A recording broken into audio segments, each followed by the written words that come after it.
Test cricketer Mushtaq Ahmad हमारे साथ मौजूद हैं, उनसे ज़रा बात कर लेते हैं। थैंक यू मुश्ताक भाई। पाकिस्तान टीम की इंग्लैंड से होम सीरीज़ में शिकस्त हम सब बर्दाश्त कर रहे हैं। 2 मैचेस का फैसला हो गया है।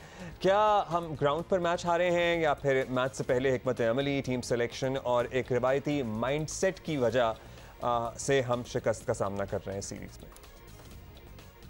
बिस्मिल्लाहिर्रहमानिर्रहीम। पहले तो हमें क्रेडिट देना चाहिए इंग्लैंड को, जो वो ब्रांड खेल रहे हैं टेस्ट क्रिकेट में। I think that's a different brand cricket they are playing now.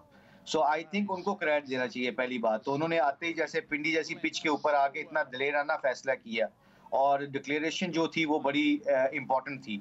वहां से ही पाकिस्तान को ऑब्वियसली बैकफुट पे जाना पड़ा पहले टेस्ट मैच में। बस इस टेस्ट मैच में पाकिस्तान के पास बहुत अपॉर्चुनिटी थी मैच जीतने के लिए।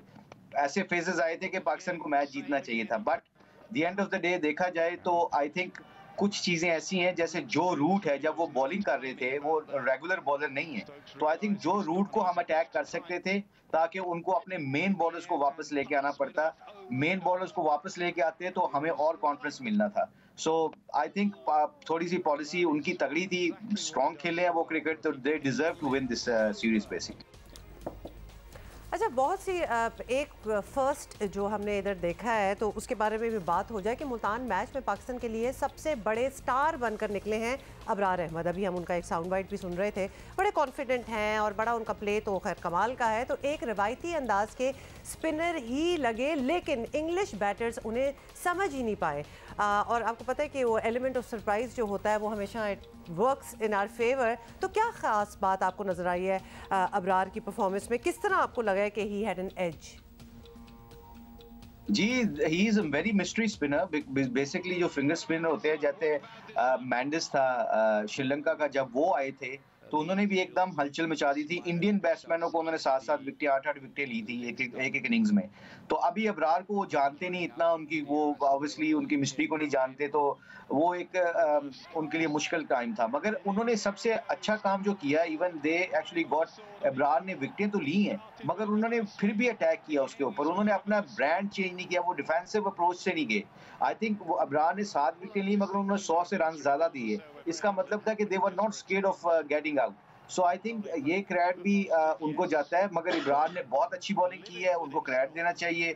और पाकिस्तान के पास ऐसे स्पिनर आ गए हैं, हम तीनों फॉर्मेट में वो अपना इम्पैक्ट डाल सकते हैं पाकिस्तान की जीत में। जी, अल्लाह करे कि शुरू का एडवांटेज ही ना रहे मुश्ताक भाई, आगे भी चलकर हमारा ये एडवांटेज अबरार की शक्ल में मौजूद रहे।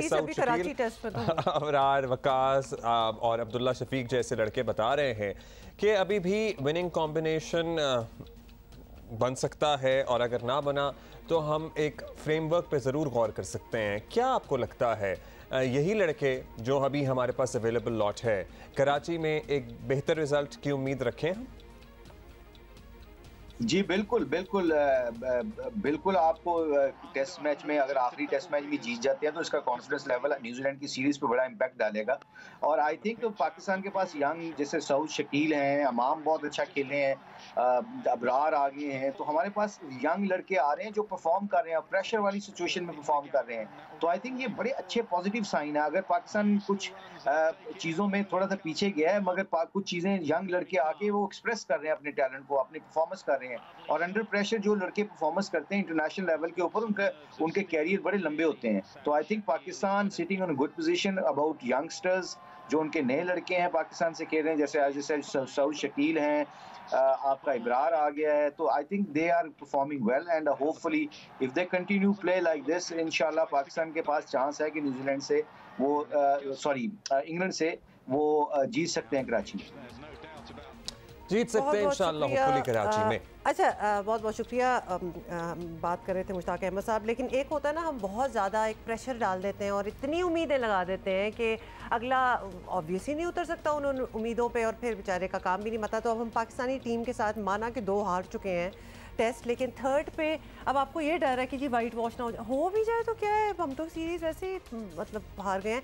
नॉट सेइंग कि हो जाना चाहिए, लेकिन देखिए ना हो तो बेहतर है। अब हफ्ते को हमारा ये इंग्लैंड के साथ तीसरा टेस्ट मैच कराची में शुरू होगा, फिर 27 दिसंबर बिल्कुल ये न्यू ईयर्स के करीब न्यूजीलैंड से हमारा पहला मैच होगा, उसका भी आगाज कराची में ही हो रहा है तो सीरीज का। इसलिए गम ना करें, there is a lot of cricket left और किसी ना पता है किसी एक गम करने की बात इसमें ये भी है कि सिंस हमारे world cup T20 world cup के बाद यही बात कर रहे थे because there so much cricket happening, जो हमें सोचने का शायद टाइम नहीं मिल रहा और हमारी मैनेजमेंट को कुछ अहम फैसले करने का वक्त नहीं मिल रहा।